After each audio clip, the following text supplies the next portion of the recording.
Kurtobulubis dengan NIM 24030646. Di sini saya akan menjelaskan tentang Gallus domesticus atau disebut dengan ayam. Yang pertama itu kita menjelaskan pertama itu di bagian kepala. Nah, jadi yang pertama di bagian kepala itu ada rostrum atau tidak makan paru. Maksila di bagian atas. Nah, bagian yang kaku dan tidak bergerak. Maksila pada yang tersusun dari bahan keratin dan merupakan bagian yang menutup bagian atas mulut, berfungsi dalam mengambil makanan dan menggigit objek.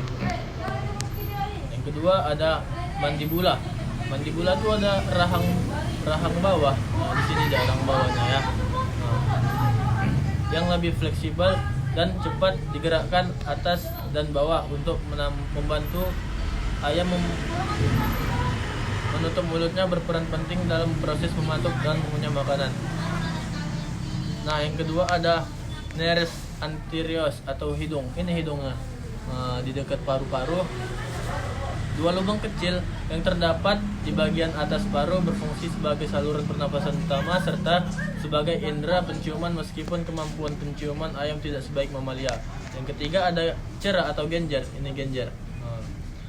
Genjer struktur lemak lunak berwarna terang yang berada di pangkal paru mengelilingi lubang hidung.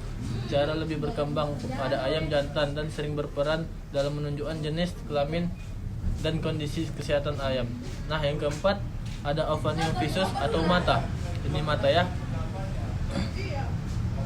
Mata ayam terletak di sisi kepala, memberikan sudut pandang yang sangat luas. Mata ini memiliki kelopak dan membran nikitans yang melindungi serta menjaga kelembapan bola mata. Ayam memiliki penglihatan warna yang sangat baik dan mampu mendeteksi gerakan dengan cepat. Nah, yang kelima ada pores acousticus externus atau namanya lubang telinga. Ini lubang telinga di sisi kanan dan kiri. Nah, apa itu lubang telinga? Lubang telinga merupakan bukaan kecil di belakang mata yang tertutup bulu.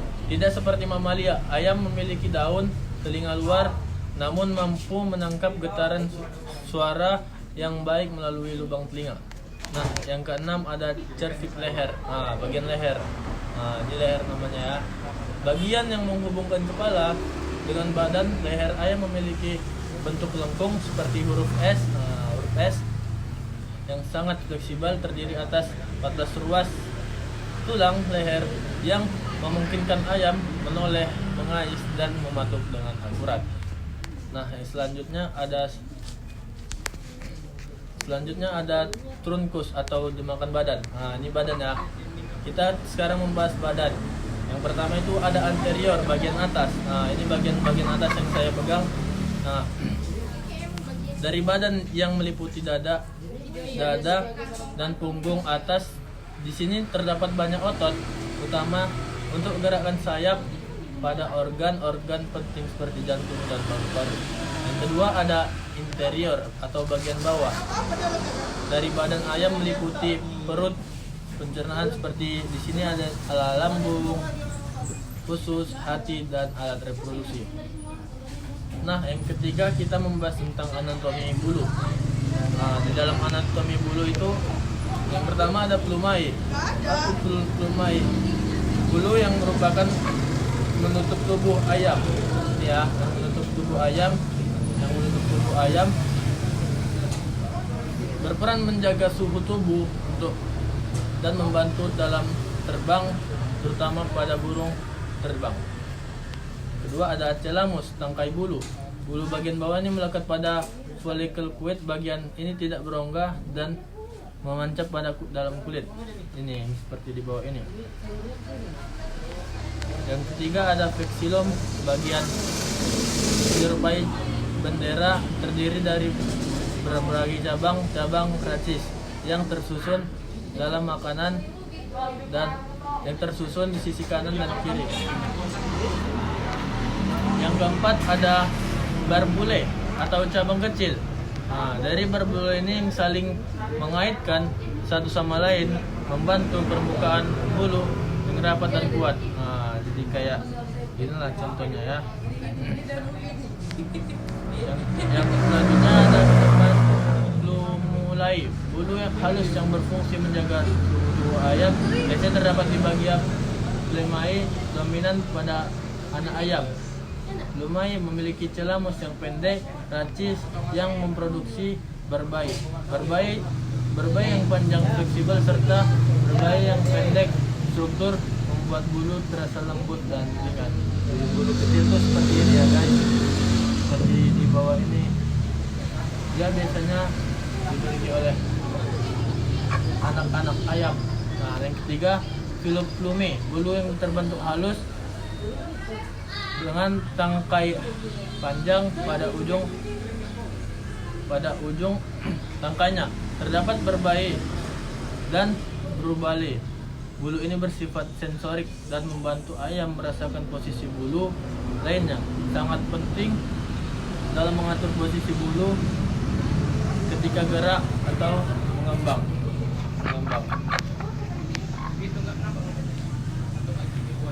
Selanjutnya kita membahas tentang ekstremitas anterior atau yang disebut sayap, bagian tubuh yang digunakan untuk menjaga keseimbangan, membantu terbang walau terbatas pada ayam domestik dan berbagai alat pertahanan diri. Ini ya guys, sayap yang kita bilang tadi ini.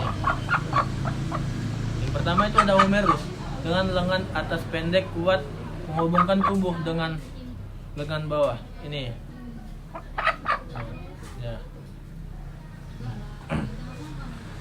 Yang kedua ada radius tulang mengambil bagian kecil dan ramping pada bagian depan lengan bawah ini. Di dalam samping sayap ini ada lengan kecil. Yang ketiga ada ulina, tulang hasta lebih besar dan radius menjadi tempat melekat bulu sekunder. Yang keempat ada osca cervila, tulang kecil di pergelangan sayap membentuk sendi pergelangan. Nah, di dalam sini. Yang kelima ada carpometer capus, hasil pusitulas menggalangkan tulang jari menopang bulu primer. Selanjutnya kita membahas tentang ekstremitas posterior atau dengan kaki. Jadi sekarang kita membahas tentang kaki. Berfungsi sebagai penopang utama tubuh ayam, digunakan untuk berjalan, bertengkar, dan mencakar tanah. Yang pertama itu ada femur, tulang paha. Ini ya paha yang saya pegang. Panjang kuat menghubungkan pinggang dengan kaki bawah. Yang kedua ada patella, tulang kecil, yaitu depan mulut melindungi sendi lutut. Yang ketiga ada tibotarus, tulang panjang di bagian bawah yang membawa beban tubuh, tulang bawah. Yang keempat ada fibula, tulang kecil di samping tibolatus lebih kecil daripada pendek. Yang kelima ada tersum tatarus atau dinamakan tulang yang berada bagian telapak kaki, hasil fusi tulang pergelangan dan telapak permukaan bergelombang, membantu ayam untuk mencernakan untuk ayam mencengkram permukaan. Yang terakhir ya selanjutnya ada caudal atau dinamakan rekor, bagian tubuh ayam yang terletak paling belakang. Di sini terdapat tulang ekor atau pygostyle yang menopang bulu pada ekor. Ekor berfungsi untuk membantu menjaga keseimbangan tubuh dan berperan dalam komunikasi serta daya tarik visual, terutama pada ayam jantan. Ini pada ekor.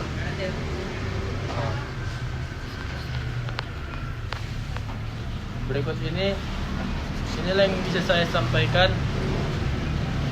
Selebihnya saya mohon maaf bila ada salah. Walakhir, assalamualaikum warahmatullahi wabarakatuh.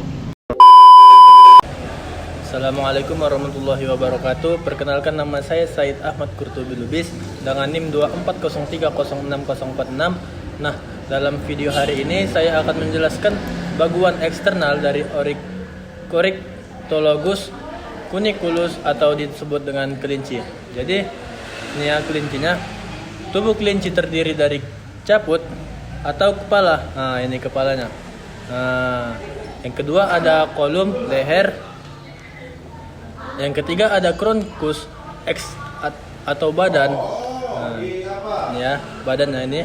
Nah, jadi ekstremitas libare atau anggota gerak bebas itu ada dua. Yang pertama itu ada ekstremis cranialis. Jadi ini ya, yang pertama itu di sini. Nah, yang kedua ada ekstremitas claudialis. Itu yang di bagian bawah. Di bagian bawah nih. Nah, ininya. Dan yang ketiga ada yang terakhir ekor. Ekor. Yang pertama caput. Bagian atau dinamakan sebut kepala. Jadi bagian kepala kelinci memiliki beberapa organ utama. Yang pertama rima oris atau mulut. Ini ya mulutnya. Yang kedua ada vibrissae, rambut panjang. Ini rambutnya. Lebat ya. Nah, yang ketiga ada organus visus, penglihatan. Organus auditus, pendengaran. Nih. Pendengaran atau disebut dengan kuping. Terdiri dari pinnae auriculae, daun telinga. Ini ya daun telinganya. Dan porus acousticus externus, lubang telinga luar. Jadi dalam kelopak ini ada lubang. Di sinilah tempat pendengarannya. Yang kedua ada trunkus atau disebut badan. Ini ya badannya. Bagian tubuh kelinci terbagi menjadi toraks, dada. Ini dada. Yang kedua perut atau disebut abdomen. Yang ketiga punggung. Ini bagian punggung atau dorsum. Punggung ini di sini punggung atau dorsum. Yang selanjutnya ada glutae, pinggul. Nah, di sini pinggul. Yang terakhir ada perineum, otot sekitar alat genital. Nah, di sini dia. Di sini. Oke. Selanjutnya organ yang terdapat pada trunkus mammae, kelenjar susu dengan puting di daerah inguinal atau anus. Jadi di sini ini kelamin jantan ya. Jadi tidak memiliki alat untuk menyusui. Nah, yang selanjutnya yang ketiga ekstremitas liberae atau anggota gerak bebas. Nah, jadi di depan tuh ada humerus, tulang lengan atas. Sini ya, tulang lengan atas. Nah. Yang kedua ada radius dan ulna, tulang lengan bawah. Ini bawah di sini.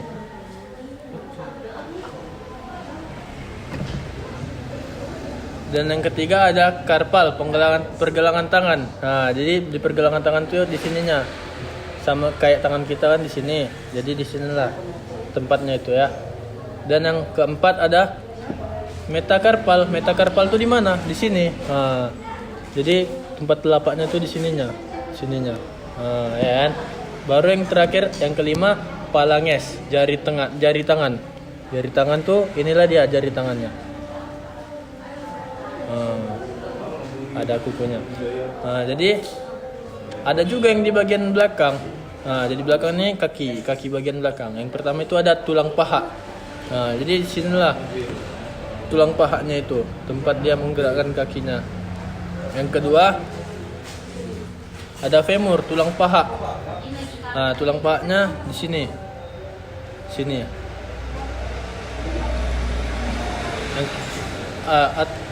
Yang kedua itu ada tibia dan fibula, tulang kaki bawah. Jadi sinilah tulang kakinya nih ya. Ini dia tulang kakinya. Yang ketiga ada tarsalia, pergelangan kaki. Di sini pergelangan kakinya.